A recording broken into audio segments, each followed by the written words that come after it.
Urdu cover के मुअज़्ज़िज़ दोस्तों, मैं हूं माजिद मलिक और आप तमाम देखने और सुनने वालों को अस्सलाम वालेकुम। दोस्तों, आज हम बात करने जा रहे हैं एक ऐसे वाक़े के बारे में जिसे सुनते ही आपके होश उड़ जाएंगे। आज से कुछ साल पहले तक जब सोशल मीडिया ऐप्स यानी फेसबुक या ट्विटर वगैरह अभी तक इतनी आम नहीं हुई थी कि लोग इनके जरिए होने वाले धोखे और दगाबाजियों को फौरन पहचान सके, कई लोग इन ऐप्स के गलत इस्तेमाल का निशाना बने।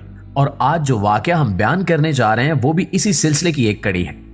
ये वाकया भारत के शहर दिल्ली से ताल्लुक रखता है, जहां 2007 में एक नौजवान जिसका नाम अदन दास बताया जाता है, एक फ्लैट खरीदता है और वहीं रिहाइश पजीर हो जाता है, जबकि इसके वालिदैन अपने आबाई शहर भोपाल में ही रह रहे थे। अदन दास का ताल्लुक भी नौजवान नस्ल के उसी तबके से था जो अपने वालिदैन के माली लिहाज से मुस्तहकम होने और इनकी अकलौती औलाद होने का नाजायज फायदा उठाते हैं। ना तो वो पढ़ाई में कोई दिलचस्पी रखता था और ना ही इसे अपने मुस्तकबिल की कोई फिक्र थी। अदन दास ने अपने सादा वालिदैन और भोपाल में मौजूद रिश्तेदारों को यह कह रखा था कि वो दिल्ली में इंजीनियरिंग कॉलेज में पढ़ रहा है और मुस्तकबिल में हायर स्टडीज के लिए अमेरिका जाने का इरादा रखता है, जबकि हकीकत में ऐसा कुछ नहीं था। दिल्ली में अपने फ्लैट में वो सारा वक्त अपने मोबाइल और कंप्यूटर के साथ मसरूफ रहता। बज़ाहिर इन सब हालात में कुछ खास या गैर मामूली बात नहीं थी। फिर आखिर ऐसा क्या हुआ कि अदन दास की यह सादा कहानी एक बहुत बड़े तूफान का पेश खैमा बन गई। कैसे भोपाल से आए हुए एक नौ उम्र लड़के ने पहले अपने वालिदैन और फिर कुछ सालों बाद अपनी गर्लफ्रेंड को कत्ल कर दिया। वो इतना अरसा कैसे छुपा रहा कि किसी को कानो कान खबर भी ना हुई, और अदन दास इन सब की निगाहों से बचा रहा। और आखिरकार किस तरह दिल्ली पुलिस ने इस इंतहाई उलझे हुए केस को सुलझाया, इन सब सवालों के जवाब हासिल करने के लिए वीडियो को आखिर तक जरूर देखिएगा। नाज़रीन गिरामी, भारतीय खबर रसां इदारे के मुताबिक मंजरेआम पर आने से कई साल पहले अदन दास अपने वालिदैन को कत्ल करके रिश्तेदारों में यह मशहूर कर चुका था कि वो अपनी फैमिली के साथ अमेरिका शिफ्ट हो गया है, जबकि हकीकत में ऐसा कुछ नहीं था। वो दिल्ली में ही रहते हुए सोशल मीडिया आडाब फोटोशॉप पर अपनी ऐसी तस्वीर बनाता जिनसे यह तासुर दिया जा सके कि वो अमेरिका में है। इन तस्वीर को पब्लिक करने के लिए अदन दास ने सोशल मीडिया की सबसे ज्यादा इस्तेमाल होने वाली ऐप फेसबुक का इंतखाब किया। उसने फेसबुक पर अपनी एक से ज्यादा प्रोफाइल्स बना रखी थी जिन्हें वो लोगों को धोखा देने के लिए इस्तेमाल में लाता रहा।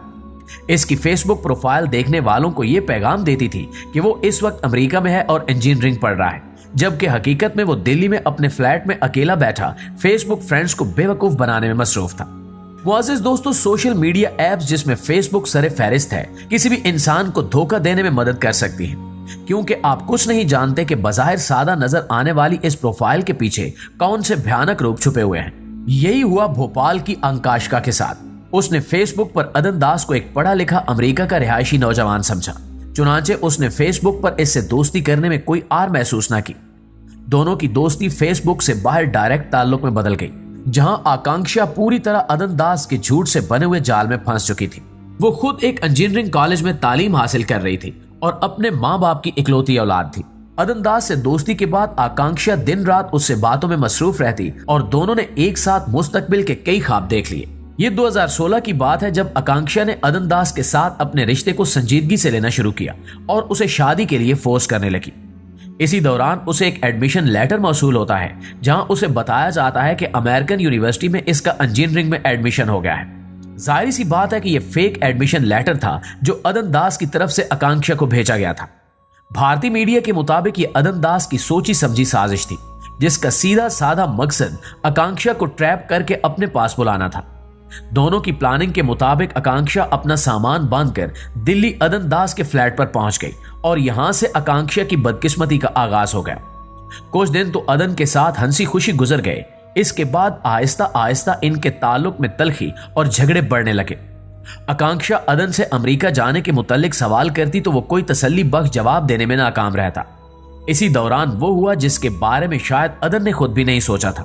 आकांक्षा को इस पर शक हो गया, चुनांचे वो हालातों वाकयात पर संजीदगी से गौर करने लगी। उसे ये जानने में ज्यादा वक्त नहीं लगा कि वो एडमिशन लेटर झूठा था और अदन दास कभी अमेरिका नहीं गया। इसके साथ साथ आकांक्षा ने इस बात का सुराग भी लगा लिया कि अदन अपने माँ बाप का कातिल है। दोनों के ताल्लुक में दरार आ चुकी थी और अब अदन दास भी आकांक्षा से पीछा छुड़वाना चाहता था, जबकि आकांक्षा इस सारे मामले को किसी मंतकी अंजाम तक पहुंचाना चाहती थी। नाज़रीन गिरामी, यहाँ ये बात काबिल गौर है कि इस सारे अरसे में आकांक्षा के पेरेंट्स ने इससे राब्ता करने की कोई कोशिश क्यों नहीं की। वो इनकी अकलौती औलाद थी, तो कैसे वो अपनी बेटी के हालात से इतने बेखबर रहे। तो आपको बताते चलें कि उसके वालिदैन ने अपनी पूरी सी कोशिश की, लेकिन अदन दास यहाँ उसके आड़े आ जाता और उसे वालिदैन से बात करने नहीं देता। शुरू में वो खुद को आकांक्षा बनकर उनके मैसेजेस के जवाब देता रहा। अदन की बातों और मैसेजेस ने उन्हें इतना मिसगाइड कर दिया कि वो समझने लगे कि उनकी बेटी अमेरिका में अदन के साथ जिंदगी गुजार रही है। इधर रोज बरोज आकांक्षा के बढ़ते हुए शक, पूछगछ और सवालात से तंग आकर अदन दास ने उसका कत्ल कर दिया और लाश अपने ही घर में गड्ढा खोद कर दबा दी। दोस्तों, अदन की बीमार जहरी हालत का अंदाजा इस बात से भी लगाया जा सकता है कि उसने जिस गड्ढे में आकांक्षा की लाश दबाई थी, उसी के ऊपर उसने एक चबूतरा बनवा लिया और रात को वहीं लेटने लगा। अब सवाल यह है कि एक मुजरिम इतने बड़े बड़े जराइम में मुलविस होने के बाद इतने आराम से कैसे रह सकता है और कानून की निगाहों से कैसे बच सकता है। तो दोस्तों, ऐसे मुजरिम अपने बिछाए हुए जाल में अक्सर खुद ही फंस जाते हैं और कानून के शिकंजे से ज्यादा देर तक नहीं बच सकते। यही हाल अदन दास का हुआ। वो अपने वहम को मिटाने और सब कुछ सही है का तासुर देने के लिए आकांक्षा के घर पहुंच गया। अपनी प्लानिंग के मुताबिक यहां उसने ये जाहिर किया कि वो अमेरिका से आया है और इनकी बेटी वहां बहुत खुश है। लेकिन आकांक्षा के वालिदैन इतने भी बेवकूफ नहीं थे। वो पहले ही अपनी बेटी से बात न कर पाने की वजह से बहुत परेशान थे और उन्हें भी अदन दास पर पूरी तरह शक हो चुका था। चुनांचे इन्होंने पुलिस में इसके खिलाफ FIR दर्ज करवा दी और यहीं से अदन दास का डाउनफॉल बाकायदा शुरू हुआ। नाज़रीन गिरामी, पुलिस की तफसीली तहकीकात से हौलनाक नतायज सामने आए, जिससे लोगों को और खास तौर पर अदन दास के रिश्तेदारों को पता चला कि वो दरिंदा सिर्फ अपने मासूम वालिदैन को भी सफाकी से कत्ल कर चुका था, ताकि उससे कोई पूछने वाला न रहे और वो उनके पैसे को जैसे चाहे इस्तेमाल कर सके। और आकांक्षा के अलावा भी वो फेसबुक के जरिए कई और लड़कियों को भी अपने धोखे और झूठ के जाल में फंसाकर उनका इस्तेहसाल कर चुका था।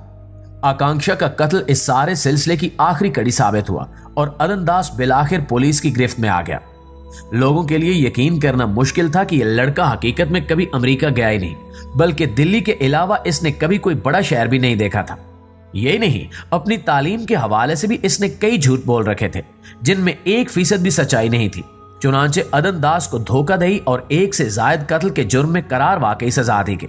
नाज़रीन गिरामी, अदन दास जैसे लोग ही हैं जो सोशल मीडिया ऐप्स और खास तौर पर फेसबुक का इतना गलत इस्तेमाल करते हैं कि कई मासूम जानें इनकी दरिंदगी की भीड़ चढ़ जाती हैं। यही वजह है कि सिक्योरिटी इदारों और क्राइम कंट्रोल यूनिट्स की तरफ से लोगों को हमेशा इन ऐप्स का इस्तेमाल करने में एहतियात से काम लेने का मशवरा दिया जाता है, वरना नतायज इतने ही भयानक हो सकते हैं। जी तो मुआजिज दोस्तों, ये थी हमारी आज की वीडियो। इस हवाले से आप दोस्तों की राय क्या कहती है, कमेंट करके हमारे साथ शेयर जरूर कीजिएगा। इंशाअल्लाह आपसे मुलाकात होती है अगली वीडियो में। तब तक अपना और अपने प्यारों का ढेर सारा ख्याल रखिए। अल्लाह निगहबान।